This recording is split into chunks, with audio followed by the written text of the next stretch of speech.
नमस्कार, 20 मिनट 20 खबर में आपका बहुत बहुत स्वागत है। आप सबके साथ मैं हूं प्रियंका राय। अगले 20 मिनट में आपको हम 20 अहम खबरों से रूबरू कराने वाले हैं। तो चलिए शुरू करते हैं 20 मिनट में 20 खबरों का सिलसिला।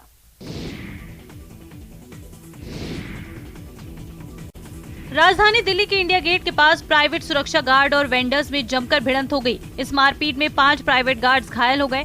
इस झड़प का वीडियो सोशल मीडिया पर वायरल हो रहा है। घटना मंगलवार की बताई जा रही है। जानकारी के मुताबिक शाहजहां रोड के चिल्ड्रन पार्क में खाने पीने के सामान बेचने को लेकर ये झड़प हुई। पुलिस के मुताबिक इंडिया गेट का इलाका नो वेंडिंग जोन है। यहाँ पर खाने पीने की चीजें बेचने की अनुमति नहीं है। इसी कारण सुरक्षा कर्मियों ने वेंडर्स को वहाँ सामान बेचने से मना कर दिया। जब सुरक्षा कर्मियों ने उनसे इंडिया गेट के इलाके को खाली करने को कहा तो कुछ वेंडर्स इस मुद्दे पर नाराज हो गए। कुछ विक्रेताओं ने गार्डों पर लाठियां बरसानी शुरू कर दी। पुलिस ने मामले में केस दर्ज कर लिया है और मामले की जाँच शुरू कर दी गयी है। इसे कहते हैं चिड़िया की जान जाए, लड़कों का खिलौना नहीं। बीच सड़क पर पिकअप वैन पलट गया।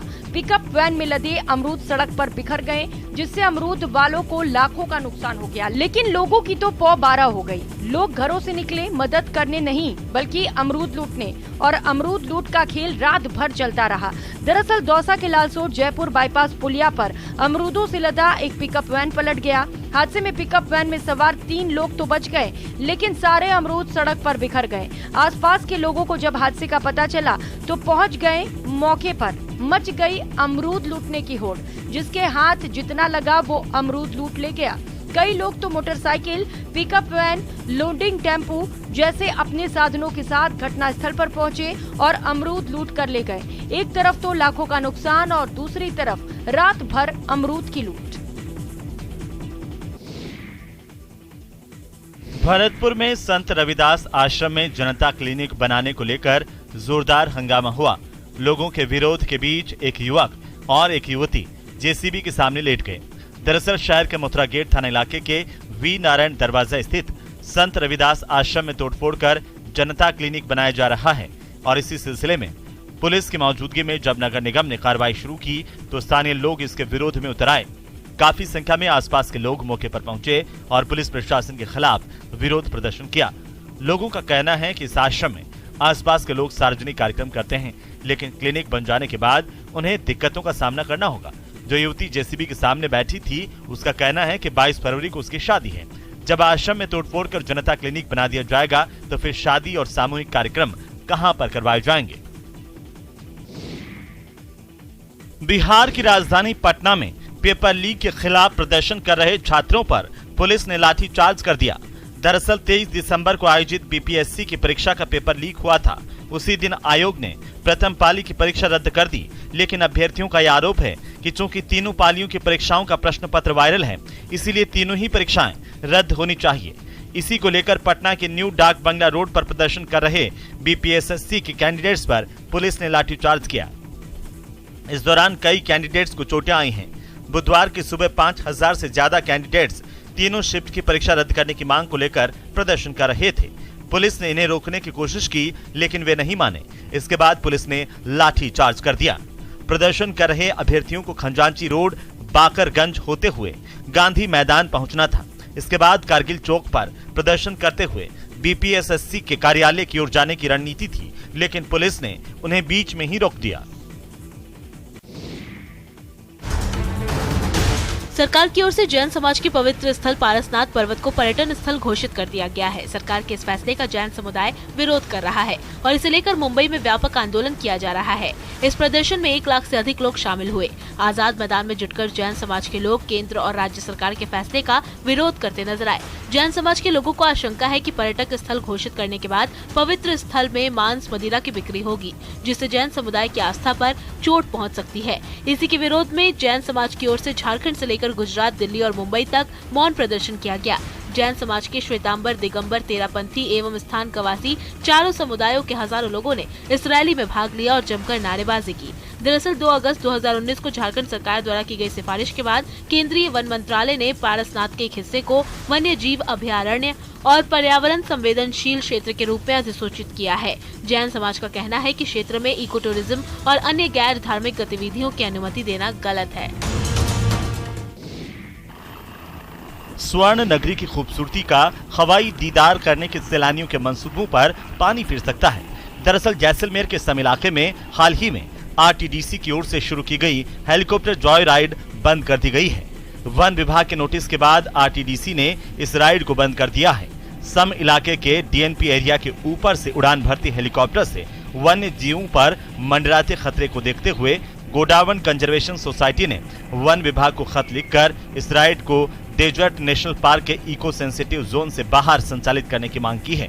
सोसाइटी का यह कहना है कि एक तरफ डेजर्ट नेशनल पार्क में राज्य पक्षी गोडावन और अन्य वन्य जीवों का संरक्षण हो रहा है, वहीं दूसरी तरफ हेलीकॉप्टर के शोर से परेशान होकर गोडावन अपना आश्रय स्थल छोड़ रहे हैं। ऐसे में गोडावन और अन्य वन्य जीवों को असुरक्षित देखते हुए इसे तुरंत बंद किया जाना चाहिए। गोडावन कंजर्वेशन सोसाइटी की ओर से शिकायत के बाद वन विभाग ने पर्यटन विभाग को हेलीकॉप्टर जॉय राइड को बंद करने का नोटिस दिया था। उदयपुर की बेटी ने अपने हौसलों से राजस्थान का सिर ऊंचा कर दिया है। जी हां, नाम है शिवा चौहान। जी हां, भारतीय सेना के फायर एंड फ्यूरी कॉर्प्स की महिला कैप्टन शिवा चौहान को दुनिया के सबसे ऊंचे युद्ध क्षेत्र पर तैनात किया गया है। शिवा 15,632 फीट की ऊंचाई पर स्थित सबसे खतरनाक कुमार पोस्ट पर ड्यूटी कर रही है। ऐसा पहली बार हुआ है जब भारतीय सेना ने किसी महिला को इतने खतरनाक पोस्ट पर तैनात किया हो। कुमार पोस्ट उत्तरी ग्लेशियर बटालियन का हेडक्वार्टर है। इसकी जानकारी खुद भारतीय सेना के फायर एंड फ्यूरी कॉर्प्स ने ट्वीट कर दी है। वैसे ट्रैकिंग के लिए पहले भी कई महिला अधिकारी सियाचिन गई हैं, लेकिन ये पहली बार है जब भारतीय सेना ने किसी महिला अधिकारी को इस खतरनाक पोस्ट पर तैनात किया हो। शिवा 3 महीने तक वहां तैनात रहेंगी। बता दें कि सियाचिन में तापमान -20 डिग्री तक रहता है। शिवा उदयपुर की रहने वाली हैं। उन्होंने वहां से सिविल इंजीनियरिंग की है। 11 साल की उम्र में उनके पिता का निधन हो गया था। देश के रक्षा मंत्री राजनाथ सिंह ने कैप्टन शिवा चौहान को बधाई दी है। हथियार पकड़ने वाले हाथों ने जब बैट थामा तो जमकर चौके छक्के उड़ाए, वो भी इस कदर की जेल प्रशासन की टीम को मात दे दी। दरअसल उत्तर प्रदेश के बाराबंकी जिले में आईपीएल की तरह ही जेपीएल यानी कि जेल प्रीमियर लीग का बेहद दिलचस्प आयोजन किया गया। कभी चाकू और बंदूक का इस्तेमाल करके आपराधिक वारदात को अंजाम देकर जेल पहुंचे बंदियों ने बैट और बॉल थामे। जेपीएल में बंदी और जेल स्टाफ की कुल 10 टीमों के बीच मुकाबला हुआ। इस मुकाबले में तेंदुलकर और द्रविड़ टीमें फाइनल में पहुंची। तेंदुलकर टीम ने जेल स्टाफ की द्रविड़ टीम को बेहद शानदार मुकाबले में हराया। 10 ओवर के फाइनल मैच में जेल स्टाफ की द्रविड़ टीम ने 60 रन बनाए और 61 रन का लक्ष्य बंदियों की तेंदुलकर टीम के सामने रखा, जिसे तेंदुलकर टीम ने केवल 2 विकेट खोकर हासिल कर लिया। इस मैच के दौरान जबरदस्त रोमांच और खेल भावना नजर आई। 5 स्टार सुविधाओं के साथ रिवर का सफर। दुनिया की सबसे लंबी रिवर क्रूज यात्रा तय करने वाला गंगा विलास क्रूज बिहार की राजधानी पटना पहुंच गया है, जो गायघाट पर लंगर डाले हुए है। ये क्रूज 22 दिसंबर को कोलकाता से निकला था और 3 जनवरी को पटना पहुंचा। इसमें स्विट्जरलैंड के 32 यात्री हैं। क्रूज यहां से 5 दिनों तक गंगा में यात्रा कर बनारस पहुंचेगा, जहां पीएम नरेंद्र मोदी 10 जनवरी को हरी झंडी दिखाकर इसे डिब्रूगढ़ रवाना करेंगे। फिर ये क्रूज दोबारा पटना आएगा। गंगा विलास भारत में निर्मित पहला आधुनिक क्रूज है। इसकी लंबाई 62.5 मीटर और चौड़ाई 12.8 मीटर है। ये आधुनिक सुविधाओं से युक्त और पूरी तरह से सुरक्षित है। इस क्रूज में 18 स्वीट्स हैं। स्वीट्स में bathroom, shower, convertible bed, French balcony, LED TV, safe समेत आधुनिक जीवन रक्षक प्रणाली भी मौजूद है। इसमें 40 सीटर रेस्टोरेंट है, सनडेक, जिम और स्पा भी है। इसमें 80 यात्री एक साथ सफर कर सकेंगे। यात्रा के दौरान यात्री परेशान ना हो, इसलिए क्रूज पर गीत संगीत, सांस्कृतिक कार्यक्रम की सुविधाएं दी गई हैं। पौष पूर्णिमा से लेकर अगले 1 महीने तक यानी माघ स्नान का सनातन धार्मिक कृत्यों में बड़ा ही महत्व बताया गया है।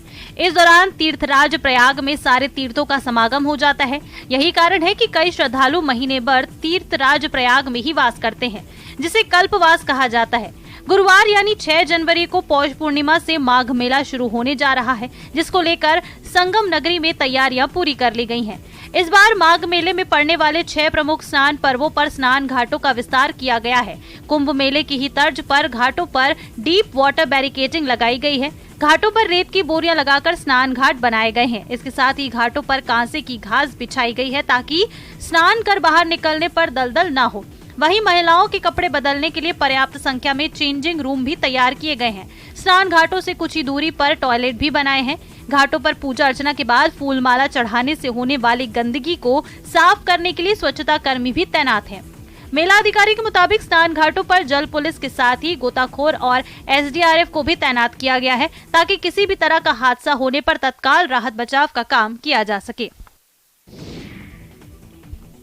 चूरू जिले में शीतलहर के बीच बर्फीली सर्दी का सितम जारी है। यहाँ सर्दी बेदर्दी सितम ढा रही है। 2 दिनों से तापमान में आई भारी गिरावट ने लोगों को ठिठुरा दिया है। यहाँ लगातार दूसरे दिन भी पारा माइनस में दर्ज किया गया। मंगलवार को जहाँ न्यूनतम तापमान 0.9 डिग्री था, वहीं बुधवार को भी मौसम विभाग ने -0.5 डिग्री न्यूनतम तापमान दर्ज किया है। सुबह की शुरुआत यहाँ घने कोहरे के साथ हुई। कोहरे के कारण सुबह हिसार से बीकानेर जाने वाली डेमो ट्रेन करीब 2 घंटे देरी से रवाना हुई। जिले के खुले इलाकों में सुबह ओस की बूंदें रेतीले धोरों पर जमकर बर्फ की सफेद चादर सी दिखाई दी। घरों की टंकियों का पानी बर्फ सा ठंडा रहा। श्रीगंगानगर में भी घने कोहरे के साथ साथ कड़ाके की ठंड देखने को मिल रही है। समूचा श्रीगंगानगर जिला घने कोहरे की चादर में लिपटा नजर आया। घने कोहरे के कारण वाहनों की रफ्तार बिल्कुल थमसी गई। घने कोहरे के कारण विजिबिलिटी घटकर सिर्फ 30 से 40 फीट तक ही रह गई।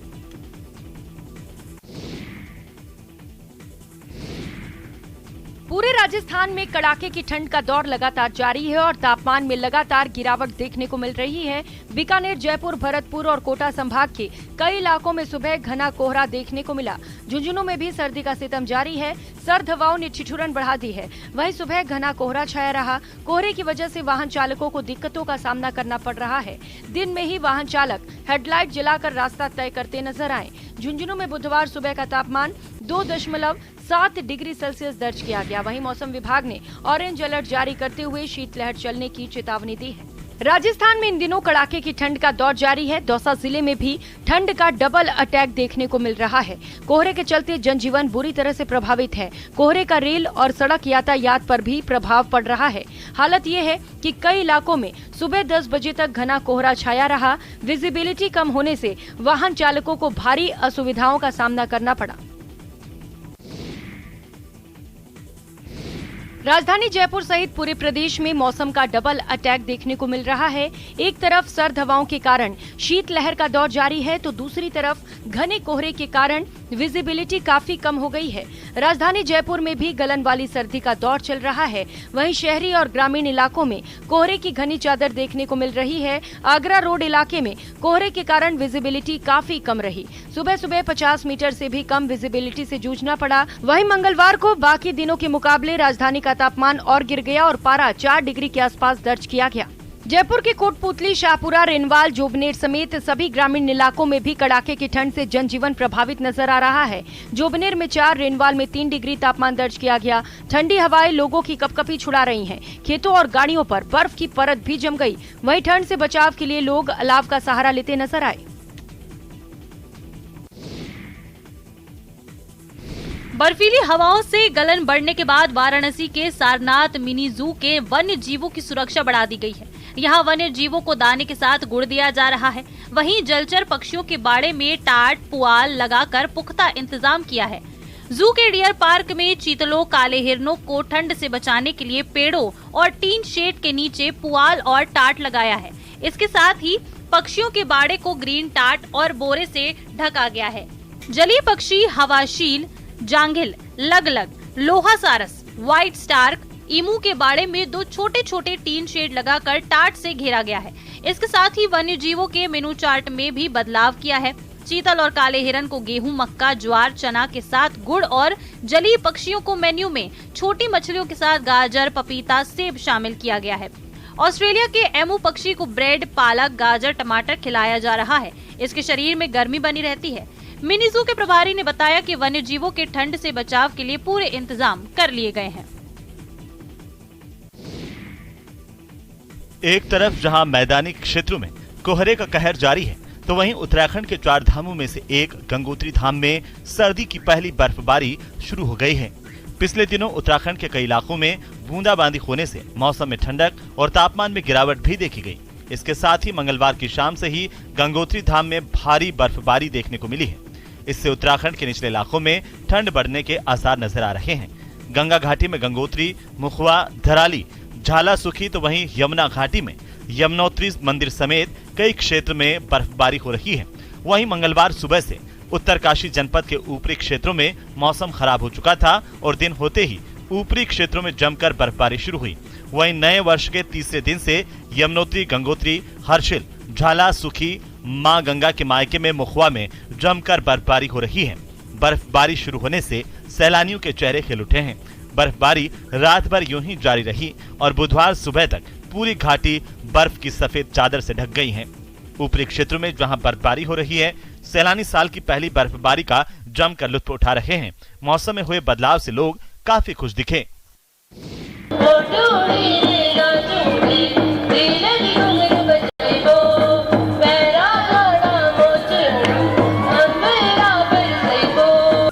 सर्दियों का मौसम सैलानियों के लिए मस्ती की बहार लेकर आता है। बहारों की ऐसी ही फुहार बरस रही है हिमाचल प्रदेश की पर्यटन नगरी मनाली में, जहां इन दिनों विंटर कार्निवल की धूम है। कार्निवल के दूसरे दिन में मनु रंगशाला में अलग अलग प्रदेशों की सांस्कृतिक छटाएं देखने को मिली हैं। प्रतिभागियों ने एक से बढ़कर एक प्रस्तुतियों से सैलानियों का मन मोह लिया। पंजाब, जम्मू के कलाकारों ने अपनी जबरदस्त प्रस्तुति दी। वहीं स्थानीय कलाकारों और ग्रामीण महिलाओं ने भी विंटर कार्निवल में पारंपरिक परिधानों में सज धज कर एक से एक बढ़कर प्रस्तुतियां दी हैं, जिसका दर्शक दीर्घा में बैठे लोगों ने भी जमकर लुत्फ उठाया। विंटर कार्निवल में भाग लेने आए पंजाब, जम्मू के कलाकारों ने अनुभव साझा करते हुए कहा कि वो मनाली कार्निवल में पहली बार भाग लेने के लिए आए हैं और यहाँ पर आकर उन्हें काफी अच्छा लगा है। उन्होंने कहा कि कार्निवल में देश के अलग अलग राज्यों से कलाकार आए हुए हैं और सभी अपनी बेहतरीन प्रस्तुति दे रहे हैं।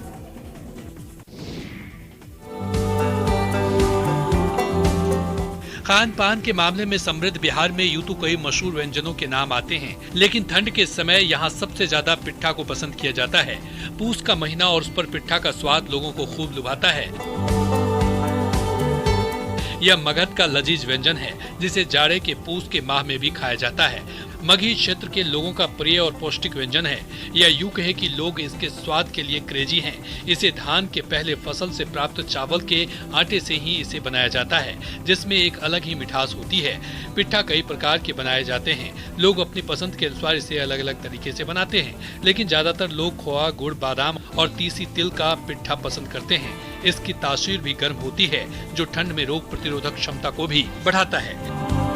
जाड़े में यह शरीर को गर्मी देता है और साथ ये काफी हेल्दी होता है। लोग पूस के महीने में इसे खूब बनाकर खाते हैं और दूसरों को भी खिलाते हैं।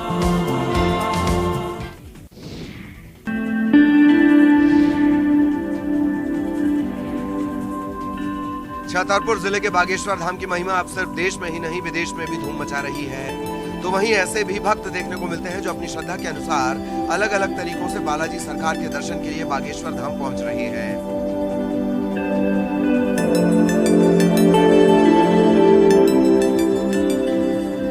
ऐसी एक तस्वीर को देखकर आप हैरान हो जाएंगे। ये भक्त लगभग 800 किलोमीटर दूर उत्तर प्रदेश के संभल जिले से बागेश्वर धाम पहुंचा है। इस भक्त की खास बात यह है कि इसका बिछौना कीलों का है और कीलों के बिछौने पर लेटते हुए दंड भरते हुए बागेश्वर धाम के स्वागत द्वार से बागेश्वर धाम तक 7 किलोमीटर का सफर कीलों पर तय कर बालाजी सरकार के चरणों में अपनी अर्जी देने के लिए ये पहुंचा है। ये भक्त उत्तर प्रदेश के संभल जिले के हीरापुर गांव का रहने वाला सोमपाल सिंह है। इसका कहना है कि मेरे मन में श्रद्धा है, दिल में मनोकामना है, वो पूरी हो जाए, इसीलिए कीलों पर लेटकर जा रहा हूँ। पिछले 6-7 महीनों से बागेश्वर धाम से जुड़ा हूँ। इससे पहले भी सोमपाल 4 बार धाम आ चुका है।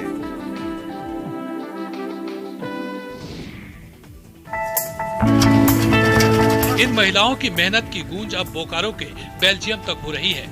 ये महिलाएं भले ही ग्रामीण क्षेत्र में रहती हैं, लेकिन ये अपनी कारीगरी से अच्छे अच्छे फैशन डिजाइनर को मात दे सकती हैं। दरअसल बोकारो में बन रहे कोट का बेल्जियम में इस्तेमाल हो रहा है। इस कोट को बोकारो के विस्थापित क्षेत्र में रहने वाली महिलाएं तैयार कर रही हैं। ये कोट कोई आम कोट नहीं है, बल्कि सूती साड़ियों से तैयार किया जाता है। महिलाएं कई सूती साड़ियों को रखकर इसमें सिलाई करती हैं, जिसके बाद कटिंग कर उससे कोट बनाया जाता है। पहले खेप में 40 कोट एक्सपोर्ट हो चुका है, वहीं दूसरी खेप जाने को तैयार है, जबकि तीसरी खेप में 600 कोट भेजे जाएंगे। इस स्वरोजगार से जुड़कर महिलाएं आर्थिक रूप से मजबूत भी हो रही हैं। इन महिलाओं को रांची के नामकुम में ट्रेनिंग दी जाती थी। संचालक ने बताया कि महुआर में बने कैंथा के फूड की अच्छी खासी डिमांड है। वहाँ के लोग इसे फैशन के रूप में पसंद कर रहे हैं। भारत में भी जहाँ ठंड अधिक है वहाँ इसे बेचा जा रहा है।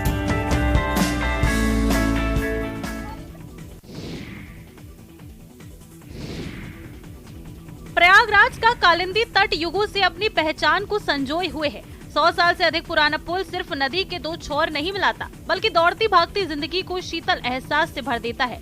करीब 1 किलोमीटर का ये पुल खत्म होते ही चारों तरफ सुगंधित बयार से मन मस्तिष्क प्रफुल्लित हो उठता है। गेंदा और गुलाब के फूल बरबस ही ध्यान खींच लेते हैं। सड़क की दोनों पटरियों पर माला फूल के ढेर। नजरों को थोड़ा और दौड़ाएं तो क्यारियों में भी सुगंधित खेती नजर आती है। उनके आसपास कुछ बच्चे, महिलाएं और बुजुर्ग भी फूल चुनते हुए दिखाई देते हैं। इनके चेहरे पर तनाव नहीं, मस्त मलंगियत नजर आती है। यहाँ निराशा के बादल नहीं, उम्मीदों की डोर है। यमुना पार में कुछ वर्षों पहले तक बड़े पैमाने पर धान और गेहूं की फसल होती थी, लेकिन बदलाव की बयार अब बहार में तब्दील हो चुकी है। अब जिधर नजर दौड़ाइए फूल ही फूल नजर आते हैं। बात 2017 के पहले की करे तो चंद किसान ही फूलों की खेती करते थे, लेकिन अब इनकी संख्या हजारों में पहुंच गई है। सरकारी आंकड़ों के मुताबिक करीब 4,500 हेक्टेयर में फूलों की खेती हो रही है। इस बदलाव ने किसानों की तकदीर बदल दी है।